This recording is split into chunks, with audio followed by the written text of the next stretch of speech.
जत तालुक्यातील शैक्षणिक क्षेत्राला काळिमा फासणारा धक्कादायक प्रकार समोर आला आहे. मुख्याध्यापकाच्या त्रासाला कंटाळून एका लिपिकाने आत्महत्या करण्याचा इशारा दिला आहे.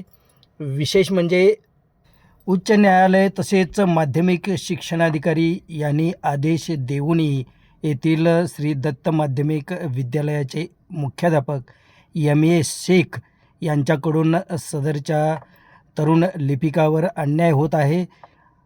अनाथ झालेल्या या लिपिकाला सध्या जगण्याचे कोणतेच साधन राहिले नाही आणि अधिकाऱ्यांनी आदेश देऊनसुद्धा मुख्याध्यापक कामावर हजर करून घेत नसल्याने सदरचा गंभीर इशारा दिला आहे. या धक्कादायक प्रकारामुळे संपूर्ण तालुक्यात एकच खळबळ माजली आहे.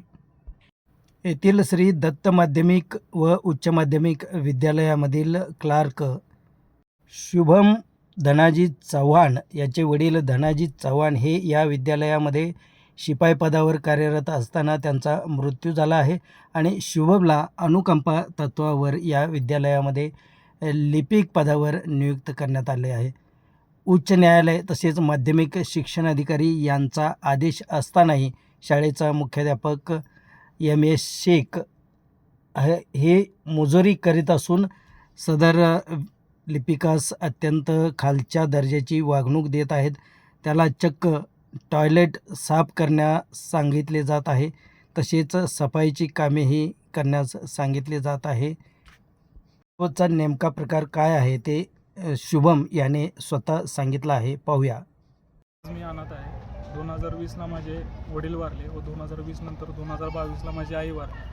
त्यानंतर आम्ही दोघेही अनाथ झालो व त्यानंतर माझी जी आजी मला सांभाळ करत होती तिला पण कॅन्सर झाला व तिला कॅन्सर झाल्यानंतर मी इथं जॉब करण्यासाठी आलो, पण ह्यांनी काय मला अजून पेमेंट पण दिलं नाही, काहीच दिलं नाही. त्यानंतर मग आमचं व्यवस्थित व्हावं म्हणजे आयुष्य आम्ही जगावं, आमच्या आईची जी ट्रीटमेंट आहे ती व्हावी म्हणून माझ्या भावाला शाळा सोडावी लागली व शाळा सोडून त्याला काम करावं लागतं आहे. आज आमच्याकडे काहीसुद्धा पैसे नाहीत, काय नाहीत. आज आमच्या आजीचा कॅन्सर आहे तो 4th स्टेजला गेला आहे. आज माझ्यावर अशी परिस्थिती आली आहे की ना मी आईचा सरळ सांभाळ करू शकतो आहे, ना मी इथं कामाला येऊ शकतो आहे. हे जे मुख्याध्यापक आहेत ते मुख्याध्यापक मला वारंवार त्रास देत आहेत. माझी कनिष्ठ लिपिक पदाची ऑर्डर असून पण ते मला चतुर्थ वेतन श्रेणीतलं काम करायला सांगतात. अक्षरशः त्यांनी संडास साफ कर, बाथरूम साफ कर, शिक्षकांच्या खुर्च्या साफ कर, इथंपर्यंत त्यांनी आलेत आणि कायम मला त्यांनी मानसिक त्रास देत आहेत. आणि तरी पण ते कायम मला बोलत असतील तू शाळेवर ताडी होऊन देणार नाही, तुझा पगार होऊन देणार नाही.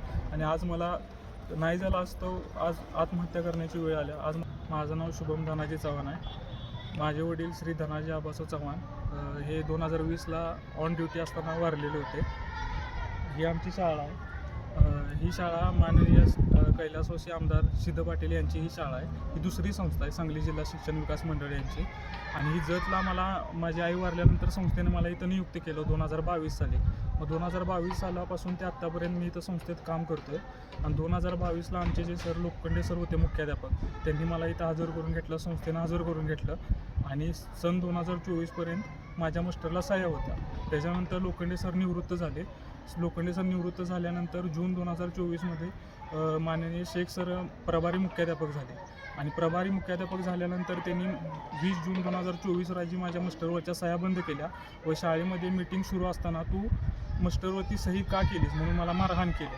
आणि सरांनी मला 2 वर्ष सही करत असताना सर्व काही पाहिलं होतं, तरी पण मी त्याचा पाठपुरावा केला. सरांना विनंती केली, परत ना पत्र वगैरे केले, शिक्षणाधिकाऱ्यांना तक्रार अर्ज केला, तरी पण त्याचा काही उपयोग झाला नाही. म्हणून मी NC दाखल केली. आणि NC दाखल केल्यानंतर पुढे मी एप्रिल 2025ला मी हायकोर्टामध्ये गेलो, एप्रिल ते फेब्रुवारीच्या आसपास.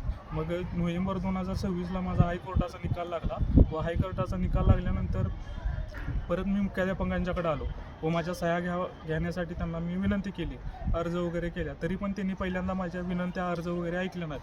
त्यानंतर परत त्यांनी माझी सही चालू केली परत ज्यावेळेस हायकोर्टाची 70 दिवसाची मुदत संपली त्यानंतर माझ्या सह्या त्यांनी बंद केल्या.